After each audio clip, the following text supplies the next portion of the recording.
সকালবেলা ভাবছিলাম যে নাটোরে যত তেলের পাম্প আছে ওগুলা ঘুরা ঘুরা তেল ফেলবো। আসার পরে আমি খালি দুইটা তেল পাম্প ঘুরছি, ঘুরে আমার শিক্ষা হয়ে গেছে। তো আমি ভদ্র ছাগলের মতো এক জায়গায় দাঁড়ায় আছি। এই যে আহ, আমি আর গোটা নাটোরের তেল পাম্প ঘোরার সাহস পাই নাই। কারণ হলো, যদি আমি ঘুরে ঘুরে আমাদের তেলটা ফুরাবি, ওই তেলও যদি তুলতে না পারি তাহলে লস।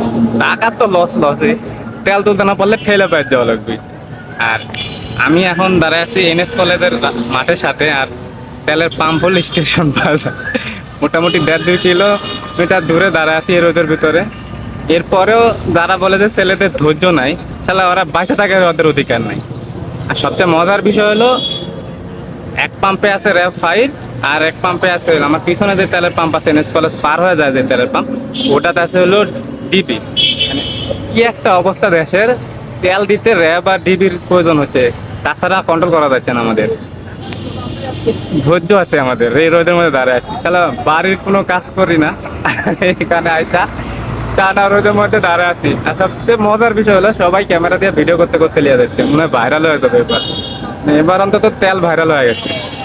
দেখা যাক তারপরও তেল পাই কিনা। 2 কিলোমিটার দূরে যাইতে যাইতে যদি কয় তেল ফুরে গেছে, তাহলে আরেক বিপদ।